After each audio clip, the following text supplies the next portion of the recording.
Hi. I remember when I had to stay at home for some time, and I was ill at that time, and I needed to do something for myself. I made a commitment with myself that I'm gonna read, and for me, reading was the worst thing you can do to me. Reading wasn't that something I was fond of. I hated it. At school we always read, and no matter how much my dad was trying for me to read, because he knew how much it's an important thing for a person to read, it didn't work with me until I made this commitment. So at home I had two options to read from, either religious books or history, because the only two people who had books and they were fond of reading, my dad and my sister. And these are the only kinds of books that I can read, because anyways, even if I was interested in something, I wouldn't choose reading. I didn't like it.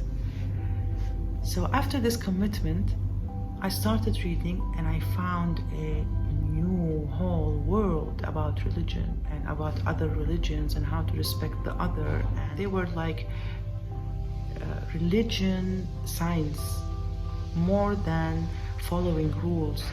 It is like why you are doing this, why you are following this rule. It gave me an open mind to a different world. My sister's books, now at school, there were two departments. Either I go with literature or with science. I chose science because of the history and geography. I hated them. So since I made this commitment, the other types of books that I had were history. And I discovered that I loved history. I used to travel, and I was taken by having fun more than going to historical places or knowing the history of that place and understanding their culture. And I was at that age, I was like 17, 18.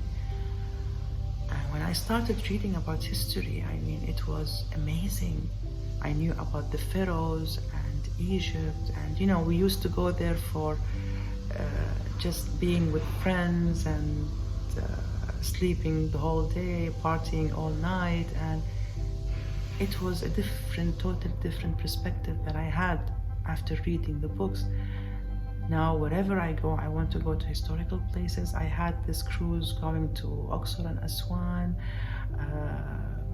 Italy, France, Britain, everywhere. The first thing I want to go and see is museums, the culture, the history, because it makes you learn things. So it wasn't bad at all to be committed to reading 100 pages a day. When you are committed to do some sports 3 times a week, 45 minutes a day, this is good for your health, for your brain, for your self-esteem. Now, the trick about having a commitment or doing a commitment is when you think about the result of this commitment. When a girl is committed to her husband, this will build up a stable, balanced, lovely life with her husband. When she cares about him, when she's secretive about their lives, she doesn't go and gossip about him behind his back, or when she cares about his money and she knows where it is spent. This is always under commitment, and it makes a better life for her and for her kids, and this makes a better society. When I'm committed to praying 5 times a day, I'm having a date with God, and this makes me go into meditation and having this connection with God, which will fulfill my soul. When a child is committed to his studies, to his school, now I'm against a mother who sits with her kid and she plays the role of a teacher. It shouldn't be this way. And I don't know why they get frustrated and they get really nervous and they shout and they pull their hair because they're teaching their kids. Teach him the most important thing is how to be committed to his homework and to things that he should do for the next day. Teaching him the subjects, this won't do him good or her. I mean, you only supervise in the beginning to teach him or her how to take care of their homework and how to be on the spot with their homework and with the things that they should memorize. But it's not by teaching them. It's not your role to teach them as a mother until he gets used to it, and then he can do it on his own. This is how we've been all raised up, our generation. This is how I was raised up, and so many of my friends, they were raised up the same way. Now, this will teach the kid how to be independent and how to rely on himself and how to be committed. When he gets married, to be committed to his wife, to his job, that the job has to be done. The result of this, when I think of the result of any commitment I do, it's lovely, it's nice, it's beautiful, it adds to my life and it brightens up my life. But to live like loose, no commitments, no rules, you will feel like you're empty from within and you have nothing to care about, and nothing as a result will care about you. So commitment, when you change the way you think about the commitment, that you think about the result instead of paying money, for example, for this dress to wear. I'm paying to have fun with the dress, to enjoy wearing a new dress. So I'm not thinking about the amount of money I'm putting for the dress. I'm thinking about the result of paying for this dress. The same goes with the kids. When a father pays for the kids, it's not like an obligation and it's a must and it's a commitment and this and that. It's out of joy, not out of the commitment is a joy. It becomes like a joy because when you pay for their studies, for example, for the school, you want them to be well educated, so life will be easier for them to go through it. It's not because I must pay for this and that. Whenever I'm paying is for others to be happy and for myself to be happy. When I buy a car, it's for me to enjoy. And I don't believe in installments. Installments ruins a person's life. It's a burden, it's a debt, and this breaks a person's soul. If you don't have money, don't buy. You can always do other solutions like making what you're doing bigger and coming up with ideas out of the box. You can invent new things within your job. And this is how you will get to a better position, then you will get more money, then you can pay what you want. But it's not by installments. A baby, when he's or she is newly born, there is this rule that every 6 hours they should be fed. A mother should change their diapers and then take a shower and then put them to sleep. There is a commitment, and a mother won't be called a mother if she wouldn't do this, if she wouldn't be committed to her kid. But it's out of love, it's not out of being committed, you know. A husband is committed to his wife, to his kids, because he loves them. So it's not thinking about the commitment that I'm trapped it's thinking about it that it's giving me a whole new life, nice life, lovely life, that I have a family, and this is what makes a society. In some cases, I realized that people who have this burden within them because of commitment, they have two negative feelings within them. And of course many more, but these are the two basic feelings that they have.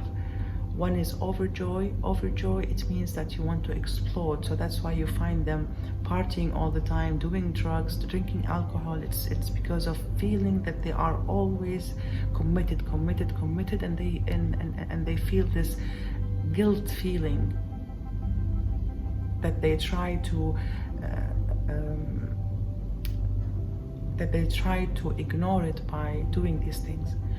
And the other one is effort unreceived, that a person does whatever it takes and he gives here and he gives there and he does the good, and then in the end there is nothing in return. I want you to understand that by partying all the time, it will take you to depression. It will makes you feel that you are empty from within. You will not get a good result in the end. And the effort unreceived is, it's not like when you give something to someone that you would expect something from that person. God will give you the best in life because you're giving. You're doing what you are committed to do. It's not like a burden, it's something nice that you're doing. In the end, you will get what you deserve.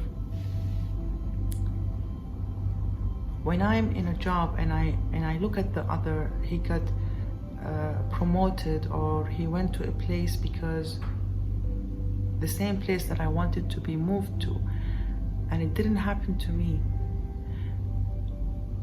It is not fulfilling a person to look at the other and how and where he went with his job, what is his position, what is his position now, or how good his position is, unless if a person will take it as a challenge, to challenge myself to do something better, to be creative, to do more. This will benefit me. And what this person got, it's because of his effort, and because of this is a blessing from God. It means that this blessing will come to me as well. I must focus on myself and do my best in order, if I want a better life for me, so I can pay for this and that, the extra stuff.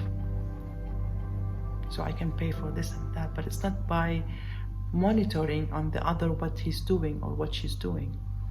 When I have a shop, for example, and someone else has the same shop, it won't do me good to look at her shop and how much that shop is doing. It's by focusing on my shop and doing the best and taking it as a challenge and do better, come up with new ideas. Looking at the other will make you will fill you with frustration and anger. Let them do whatever they want to do. You focus on yourself and you do whatever it takes. So this way you grow.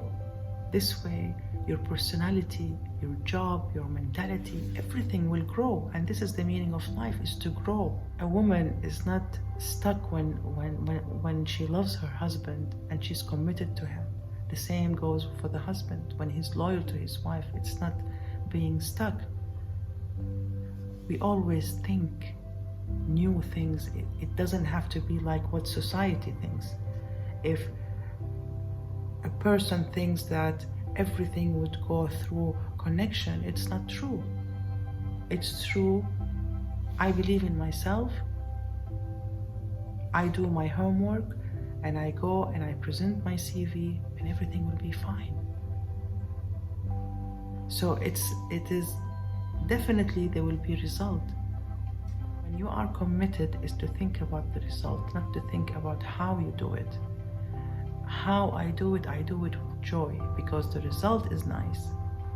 So a commitment is never a burden or like a baggage on my shoulder.